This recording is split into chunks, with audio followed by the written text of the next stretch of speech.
See, a lot of folk won't let you forget what you used to do or what you have done, what mistakes you've made. All of us have made some mistakes in life. All of us have done some things that if we had them to do over again, we wouldn't do it again.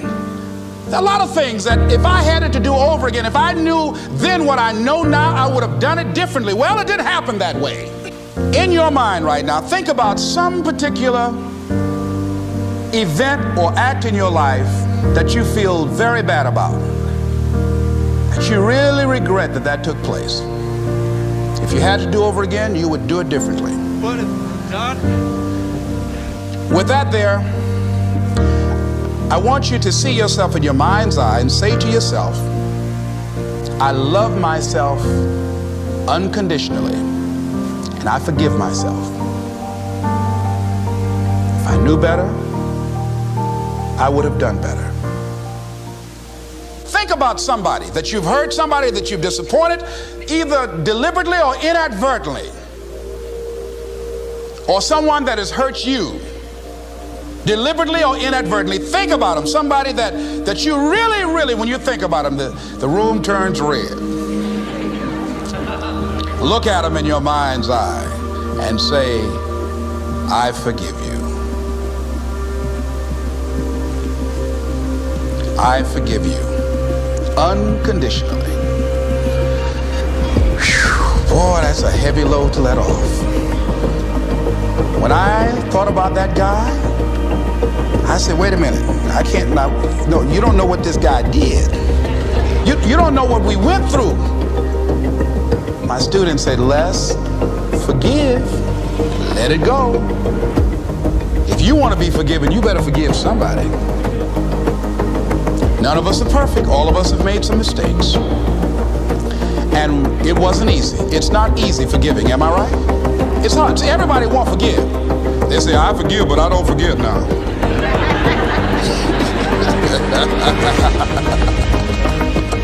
Let it go so you can grow. Let's get a little demonstration here. Demonstrate it like this. Let's go.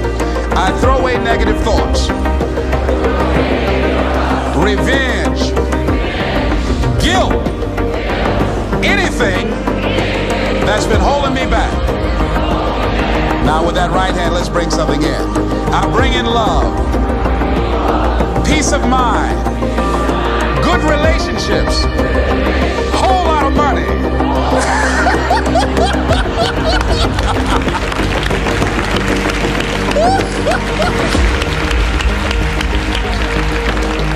I don't know why people raise their voices when we say whole lot of money. I mean, they get serious too, you know what I mean? And usually people don't use one hand, they use two hands. They try and borrow somebody else's hand, you know? Are you learning anything, or are you doing it over and over and over again? Somebody said that insanity is doing the same thing in the same way, expecting a different outcome. A friend of mine went through a divorce. My best friend. He was a very religious man, did not believe in divorce. He made a mistake, and he paid for his mistake with a lot of pain, a lot of tears. And there came to a point where he knew he should have gotten a divorce, but he was stuck. He was stuck in something called revenge. He said, she's made me so miserable, I'm going to pay her back. Was stuck, and he stayed in there longer than he should have because it began to attack him. It began to affect him psychologically. And as a result of that, when he eventually did get a divorce, he took that same attitude to other relationships, looking for something to go wrong. He was burned so badly, he did not want to risk pain again. He would always try and find something wrong with the person, because there are no perfect people, so if you look for it, you can find it. And he always ended with, it wasn't fair. Life isn't fair. Life just is. It's not fair that birds eat worms, and they do.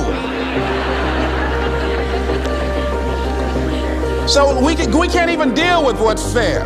But he's stuck in the fact that it's not fair. I don't deserve that. George Bernard Shaw said there are two kinds of people in life. You know, he said, those that make things happen, those that watch things happen, and those that don't know what happened. And he said the people that get along in this life look around for the circumstances that they want, and if they can't find them, they make them. They create them.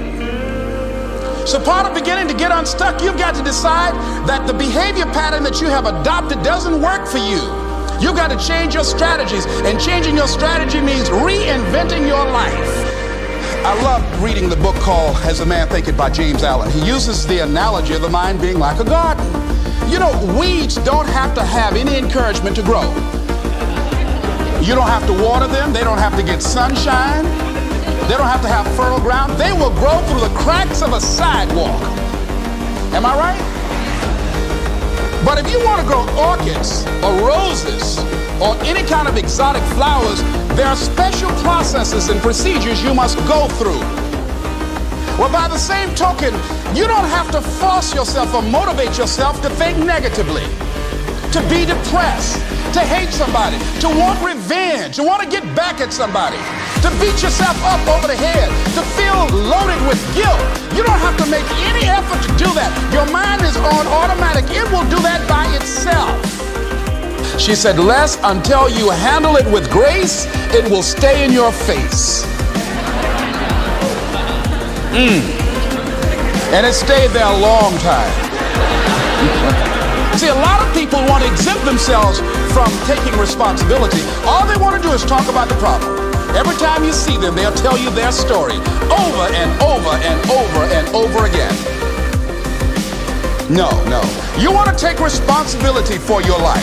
Find somebody that you can help so you can forget about you for a moment. See, sometimes the best thing to do is to be. Sometimes you have to just back up and go within yourself. A bow and arrow, you can't take a bow and just push it out in there. You just can't push the arrow out. You have to pull it back and then release it. Sometimes you have to back up and go within and pray and meditate and recharge your batteries. Go away, clear your head, and then come back and look at it from a different vantage point. Are you going through it or are you growing through it? Because it's not going to leave you until you grow through it. You've got to be willing to harness your will and say, in spite of this, I'm in control here. I'm not going to let this get me down. I'm not going to let this destroy me. I'm coming back. And all of these things that are happening to me right now, they're just temporary inconveniences. They're not stronger than I am. I'm not going to sit back and moan and cry over what happened and what went wrong and who did what. Repeat out to me, help somebody. And help yourself. Because what you give is what you get.